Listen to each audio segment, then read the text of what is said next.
ನೀವು ಮೊದಲೇ ಬಾರಿ ನಮ್ಮ ಚಾನಲ್ನ ನೋಡ್ತಾ ಇದ್ದರೆ ಹಾಯ್, ನಾನು ರೂಪಾ. ಹಾಗೂ ನೀವು ನೋಡ್ತಾ ಇದ್ದೀರಾ ನಮ್ಮ ಕನ್ನಡ ಚಾನಲ್ ಆದ ಸ್ಮಯ ಕಲಿಕೆ. ನೀವಿನ್ನೂ ನಮ್ಮ ಚಾನಲ್ಗೆ ಸಬ್ಸ್ಕ್ರೈಬ್ ಆಗಿಲ್ಲ ಅಂದರೆ ಈ ಕೂಡಲೇ ಸಬ್ಸ್ಕ್ರೈಬ್ ಮಾಡ್ಕೊಳ್ಳಿ. ಹಾಗೆ ಪಕ್ಕದಲ್ಲಿ ಕಾಣುವ ಬೆಲ್ಲೈಕನ್ನ ಪ್ರೆಸ್ ಮಾಡಿ ಆಲ್ ಅಂತ ಟ್ಯಾಪ್ ಮಾಡೋದನ್ನು ಮರಿಬೇಡಿ. ಇವತ್ತಿನ ವಿಡಿಯೋದಲ್ಲಿ ಈ ದಿನ ನಾನು 2ನೇ ಶುಕ್ರವಾರ ಆಗಿರೋದ್ರಿಂದ ಗಂಗಮ್ಮ ದೇವಸ್ಥಾನಕ್ಕೆ ಬಂದಿದ್ದೀನಿ. ಗಂಗಮ್ಮ ತಾಯಿ ಅಂತೂ ನೋಡೋದಕ್ಕೆ 2 ಕಣ್ಣು ಸಾಲದು, ಅಷ್ಟು ಚೆನ್ನಾಗಿ ಅಲಂಕಾರ ಮಾಡಿದರು. ಹತ್ರ ಹೋಗ್ಬಿಟ್ಟು ವಿಡಿಯೋ ಮಾಡೋದಕ್ಕೆ ಅವಕಾಶ ಇರಲಿಲ್ಲ. ಸೊ ದೂರದಿಂದಲೇ ನಿಮಗೂ ಕೂಡ ತೋರಿಸ್ತಾ ಇದ್ದೀನಿ ಆ ತಾಯಿಯ ದರ್ಶನವನ್ನು. ದೇವಸ್ಥಾನದಲ್ಲಿ ಕೆಲವರು ಮಡ್ಲಕ್ಕಿ ಕೊಡ್ತಾ ಇದ್ರು, ಮತ್ತು ಇನ್ನು ಕೆಲವರು ನಿಂಬೆಹಣ್ಣಿನ ದೀಪ ಹಚ್ತಾ ಇದ್ರು, ಇನ್ನು ಸ್ವಲ್ಪ ಜನ ಬೆಲ್ಲದ ದೀಪ ಹಚ್ಚೋರು ಹಚ್ತಾ ಇದ್ರು. ಒಂಥರ ಹಬ್ಬದ ಸಡಗರ ಹೇಗಿರುತ್ತೋ ಹಾಗೇ ಇತ್ತು. ಇವಾಗಲೇ ಎಲ್ಲರೂ ಮೊದಲನೇ ವಾರದ ಆಷಾಢ ಲಕ್ಷ್ಮಿ ಪೂಜೆನ ಮಾಡ್ಕೊಂಡಿರ್ತೀವಿ. ಹಾಗೆ ವೈಭವ ಲಕ್ಷ್ಮಿ ವ್ರತ ಮಾಡೋರು ಕೂಡ ಮಾಡ್ಕೊಂಡಿರ್ತಾರೆ. ಇನ್ನು ಸ್ವಲ್ಪ ಜನ ನಿಂಬೆಹಣ್ಣಿನ ದೀಪ ಹಚ್ಚೋರು ಮತ್ತು ಬೆಲ್ಲದ ದೀಪ ಹಚ್ಚೋರು, ಈ ರೀತಿ ಈ ಒಂದು ವಿಶೇಷವಾದ ಆಷಾಢ ಮಾಸದಲ್ಲಿ ಸಾಧ್ಯವಾದಷ್ಟು ಎಲ್ಲರೂ ಕೂಡ ವ್ರತಗಳನ್ನು ಪೂಜೆಗಳನ್ನು ಮಾಡ್ತಾ ಇರ್ತಾರೆ. ಇನ್ನು ಈ ದಿನ ಕೂಡ 2ನೇ ಆಷಾಢ ಶುಕ್ರವಾರದ ಪೂಜೆನ ಮಾಡ್ಕೊಂಡಿರ್ತಾರೆ. ಹಾಗೆ ಇನ್ನು 2ನೇ ವಾರದ ವೈಭವ ಲಕ್ಷ್ಮಿ ಪೂಜೆನೂ ಮಾಡ್ಕೊಂಡಿರ್ತಾರೆ, ಸಾಧ್ಯವಾದರೂ ಮಾಡಿರ್ತಾರೆ. ಇನ್ನು ಆಷಾಢ ಲಕ್ಷ್ಮಿ ಪೂಜೆ ಮತ್ತು ಉಪ್ಪಿನ ದೀಪಾರಾಧನೆ ಇದಿಷ್ಟು ಕೂಡ ತುಂಬಾ ಶಕ್ತಿಯುತವಾದ ಮತ್ತು ಬೇಗನೆ ಫಲ ಕೊಡುವ ದೀಪಾರಾಧನೆಗಳನ್ನು ಮತ್ತು ವ್ರತಗಳನ್ನು ಮತ್ತು ಪೂಜೆಗಳನ್ನು ಮಾಡುವಂಥ ಮಾಸ ಅಂತಲೇ ಹೇಳ್ಬೋದು. ಅದರಲ್ಲೂ ಮಹಾಲಕ್ಷ್ಮಿ ದೇವಿಗೆ ಹೇಳಿ ಮಾಡಿಸಿದಂತಹ ಆಷಾಢ ಮಾಸ ಅಂತಲೇ ಹೇಳ್ಬೋದು. ಈ ಒಂದು ದೇವಸ್ಥಾನದಲ್ಲಿ ಆಷಾಢ ಮಾಸ ಅಂತಲೇ ಅಲ್ಲ, ಪ್ರತಿ ಶುಕ್ರವಾರನೂ ಕೂಡ ಇದೇ ರೀತಿಯೇ ದೀಪ ಹಚ್ಚೋರು, ಅಂದರೆ ನಿಂಬೆಹಣ್ಣಿನ ದೀಪ ಹಚ್ಚೋರು ಮತ್ತು ಬೆಲ್ಲದ ದೀಪ ಹಚ್ಚೋರು ಮತ್ತು ಮಣ್ಣಿನ ದೀಪ ಹಚ್ಚೋರು. ನೀವು ಇಲ್ಲಿ ನೋಡ್ತಾ ಇದ್ದೀರಲ್ವ, ಈ ರೀತಿ ಎಲ್ಲ ದೀಪಗಳನ್ನು ಹಚ್ತಾನೆ ಇರ್ತಾರೆ. ಅಷ್ಟು ಪವರ್ಫುಲ್ ದೇವಸ್ಥಾನ ಅಂತಲೇ ಹೇಳ್ಬೋದು. ನಾನಂತೂ ಪ್ರತಿ ಶುಕ್ರವಾರ ಈ ದೇವಸ್ಥಾನಕ್ಕೆ ಮಿಸ್ ಮಾಡ್ದಂಗೆ ಬಂದು ಹೋಗ್ತೀನಿ. ನಾನು ಆಲ್ರೆಡಿ ಎಷ್ಟೋ ವಿಡಿಯೋದಲ್ಲೂ ಕೂಡ ಹೇಳಿದ್ದೀನಿ, ನನಗೆ ತುಂಬಾ ಇಷ್ಟವಾದ ದೇವರಲ್ಲಿ ಈ ತಾಯಿನೂ ಕೂಡ ಒಬ್ಬರು. ಪ್ರತಿ ಮಂಗಳವಾರ, ಶುಕ್ರವಾರ, ಭಾನುವಾರ ನೀವು ಯಾವಾಗಲೇ ಬನ್ನಿ, ಇಲ್ಲಿ ಜನಸಾಗರ ಥರನೇ ಇರುತ್ತೆ.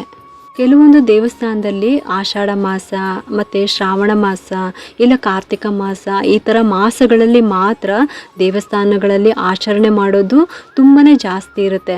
ಆದರೆ ಈ ಒಂದು ದೇವಸ್ಥಾನದಲ್ಲಂತೂ ಪ್ರತಿ ದಿನವೂ ಕೂಡ ಹಬ್ಬದ ರೀತಿಯಲ್ಲೇ ಇರುತ್ತೆ. ಇನ್ನು ಆಷಾಢ ಲಕ್ಷ್ಮಿ ಪೂಜೆ ಮಾಡೋರು ಬೆಳಗಿನ ಬ್ರಾಹ್ಮಿ ಮುಹೂರ್ತದಲ್ಲೂ ಕೂಡ ಮಾಡ್ಕೊಂಡಿರ್ತಾರೆ. 4 ಗಂಟೆ 15 ನಿಮಿಷದಿಂದ 5 ಗಂಟೆ 30 ನಿಮಿಷದ ಬ್ರಾಹ್ಮಿ ಮುಹೂರ್ತದಲ್ಲಿ ಮಾಡಿದ್ರೆ ತುಂಬಾ ಒಳ್ಳೆಯದು. ಇನ್ನು ಕೆಲವರು ಆಷಾಢ ಲಕ್ಷ್ಮಿ ಪೂಜೆ ಮಾಡೋ ಅಂಥವ್ರು ಬೆಳಗಿನ ಬ್ರಾಹ್ಮಿ ಮುಹೂರ್ತದಲ್ಲೂ ಕೂಡ ಮಾಡ್ಕೊಂಡಿರ್ತಾರೆ. ಆ ಸಮಯದಲ್ಲಿ ಮಾಡೋದಕ್ಕಾಗಿಲ್ಲ ಅಂದರೆ ಅಮೃತಗಳಿಗೆ ಬೆಳಗ್ಗೆ 9 ಗಂಟೆ 30 ನಿಮಿಷದಿಂದ 11 ಗಂಟೆ 20 ನಿಮಿಷದ ತನಕ ಇತ್ತು. ಆ ಸಮಯದಲ್ಲೂ ಕೂಡ ಕೆಲವರು ಮಾಡ್ಕೊಂಡಿರ್ತಾರೆ. ಇನ್ನು ಆ ಒಂದು ಸಮಯದಲ್ಲಿ ಮಾಡೋದಕ್ಕಾಗಿಲ್ಲ ಅಂತ ಅಂದಾಗ ಅಮೃತಗಳಿಗೆ ಅಂತಲೂ ಇರುತ್ತೆ. ಬೆಳಗ್ಗೆ 9 ಗಂಟೆ 30 ನಿಮಿಷದಿಂದ 11 ಗಂಟೆ 20 ನಿಮಿಷದ ತನಕ ಇತ್ತು. ಆ ಒಂದು ಸಮಯದಲ್ಲೂ ಕೂಡ ಕೆಲವರು ಮಾಡ್ಕೊಂಡಿರ್ತಾರೆ. ಈ ಎರಡೂ ಸಮಯದಲ್ಲಿ ನಿಮಗೆ ಪೂಜೆನ ಮಾಡೋದಕ್ಕಾಗಿಲ್ಲ ಅಂತ ಅಂದಾಗ ಸಂಜೆಯ ಗೋಧೂಳಿ ಸಮಯದಲ್ಲಿ ಮಾಡ್ಕೋಬಹುದು. ಇನ್ನು ಈ ದಿನದ ಮಾತುಕತೆ ಏನು ಅಂತ ಅಂದರೆ, ಇದೇ ತಿಂಗಳು 18ನೇ ತಾರೀಕು ಆಷಾಢ ಮಾಸದ ಶುಕ್ರವಾರದ ದಿನ ಗಂಗಮ್ಮ ತಾಯಿಗೆ ಹೂವಿನ ಅಭಿಷೇಕವನ್ನು ಭಕ್ತಾದಿಗಳ ಕೈಯಿಂದನೇ ಮಾಡಿಸ್ತಾರೆ. ಆಸಕ್ತಿ ಇರೋರು ಬಂದು ಈ ದೇವಸ್ಥಾನಕ್ಕೆ ಸೇವೆನ ಸಲ್ಲಿಸ್ಬೋದು. ಇದಕ್ಕೆ ದುಡ್ಡು ಬಂದು ಪುಷ್ಪಾಭಿಷೇಕಕ್ಕೆ 300 ರೂಪಾಯಿ, 500 ರೂಪಾಯಿ, 1000 ರೂಪಾಯಿ ಅಂತ ಇದೆ. ಇನ್ನು ಸರ್ವಸೇವಾ ಪೂಜೆ ಅಂತ ಇದೆ, ಅಂದರೆ ಪುಷ್ಪಾಭಿಷೇಕ ಮಾಡಿಸೋದಕ್ಕೆ, ವಿಶೇಷ ಪೂಜೆ ಮಾಡಿಸೋದಕ್ಕೆ ಮತ್ತು ಪ್ರಸಾದಕ್ಕೆ 5 ಯಾರ್ಯಾರಿಗೆ ಶಕ್ತಿ ಇದೆಯೋ ಅವರು ಬಂದು ಈ ದೇವಸ್ಥಾನದಲ್ಲಿ ನೀವು ಈ ರೀತಿ ಸೇವೆಗಳನ್ನ ಸಲ್ಲಿಸ್ಬೋದು. ಒಂದ್ಸಲಿ ಈ ಚೀಟಿನಲ್ಲಿ ಏನೇನು ಕೊಟ್ಟಿದ್ದಾರೆ ಅಂತ ನಾನು ನಿಮಗೆ ಓದ್ಬಿಟ್ಟು ಹೇಳ್ತಾ ಇದ್ದೀನಿ. ಮೊದಲು ಈ ದೇವಸ್ಥಾನದ ಅಡ್ರೆಸ್ಸನ್ನು ಕೊಟ್ಟಿದ್ದಾರೆ, ಅದನ್ನು ಓದ್ತಾ ಇದ್ದೀನಿ ಇವಾಗ. ಓಂ ಶ್ರೀ ಗಂಗಮ್ಮ ದೇವಿ ದೇವಸ್ಥಾನ, 2ನೇ ದೇವಸ್ಥಾನದ ರಸ್ತೆ, ಮಲ್ಲೇಶ್ವರಂ, ಬ್ಯಾಂಗ್ಳೂರ್ 560003. ಇನ್ನು ಅದ್ರ ಕೆಳಗಡೆ ಫೋನ್ ನಂಬರ್ಗಳನ್ನ ಕೂಡ ಕೊಟ್ಟಿದ್ದಾರೆ.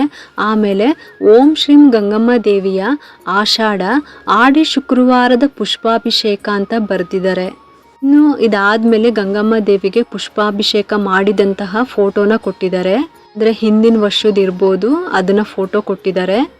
ಇನ್ನು ಅದ್ರ ಕೆಳಗಡೆ ಆ ಸೇವೆನ ಯಾವ ರೀತಿ ಸಲ್ಲಿಸ್ಬೋದು ಏನು ಅಂತ ಅಂದ್ಬಿಟ್ಟು ಡೀಟೇಲ್ ಆಗಿ ಕೊಟ್ಟಿದ್ದಾರೆ. ಇವಾಗ ನಾನು ಅದನ್ನು ಕೂಡ ಓದ್ತಾ ಇದ್ದೀನಿ. ಭಕ್ತಾದಿಗಳಲ್ಲಿ ವಿನಂತಿ.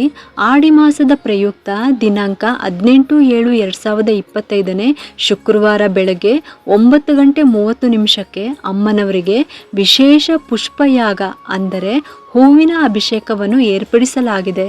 ಸ್ವತಃ ಭಕ್ತಾದಿಗಳೇ ಅಮ್ಮನವರಿಗೆ ಪುಷ್ಪಾಭಿಷೇಕವನ್ನು ತಮ್ಮ ಸ್ವಹಸ್ತದಿಂದ ನಡೆಸಲು ಏರ್ಪಡಿಸಲಾಗಿದೆ. ಇದರ ಅರ್ಥ ಏನಂದರೆ 18ನೇ ತಾರೀಕು ಶುಕ್ರವಾರ ಬೆಳಗ್ಗೆ 9:30 ಅಮ್ಮನವರಿಗೆ ವಿಶೇಷ ಹೂವಿನ ಅಭಿಷೇಕವನ್ನು ಏರ್ಪಡಿಸಲಾಗಿದೆ. ಭಕ್ತಾದಿಗಳ ಕೈಯಿಂದನೇ ಹೂವಿನ ಅಭಿಷೇಕವನ್ನು ಮಾಡ್ಬೋದು ಅಂತ ಇದರಲ್ಲಿ ಕೊಟ್ಟಿದ್ದಾರೆ. ಇನ್ನು ನೆಕ್ಸ್ಟ್ ಲೈನಲ್ಲಿ ಏನು ಕೊಟ್ಟಿದ್ದಾರೆ ಅಂತ ಓದಿ ಹೇಳ್ತಾ ಇದ್ದೀನಿ. ತಮ್ಮ ಮನೋಭೀಷ್ಟ ಸಿದ್ಧಿಗಾಗಿ ತಾವುಗಳು ಪ್ರಾರ್ಥನೆ ಮಾಡಿಕೊಂಡು ಅಮ್ಮನವರಿಗೆ ಸ್ವತಃ ಹೂವನ್ನು ಅರ್ಪಿಸ್ಬೋದು.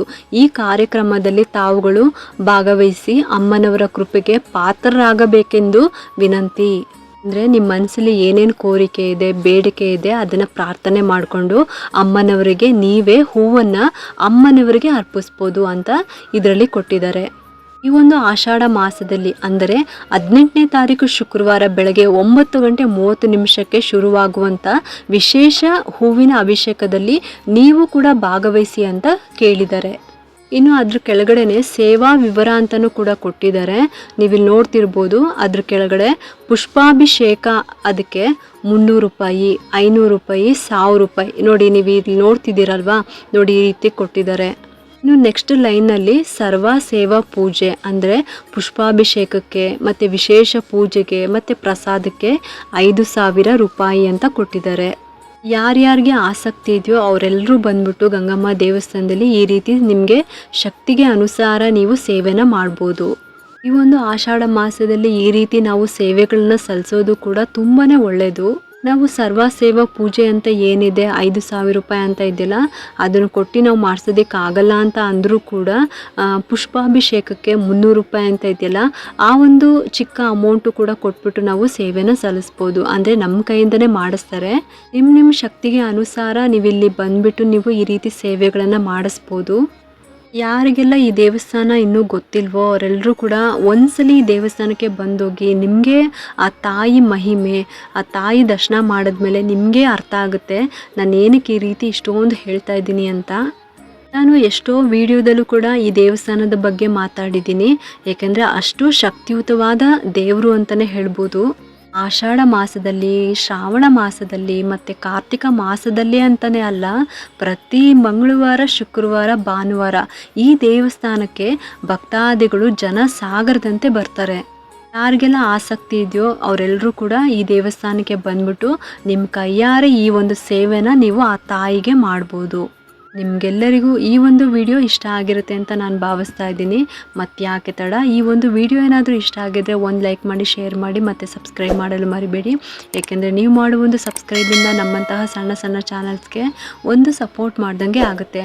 ಮತ್ತೆ ಸಿಗ್ತೀನಿ ಮುಂದಿನ ಹೊಸ ವಿಡಿಯೋದೊಂದಿಗೆ ಅಂತ ಹೇಳುತ್ತಾ ಈ ವಿಡಿಯೋನ ಮುಗಿಸ್ತಾ ಇದ್ದೀನಿ. ಸರ್ವೇ ಜನ ಸುಖಿನೋ ಭವಂತು.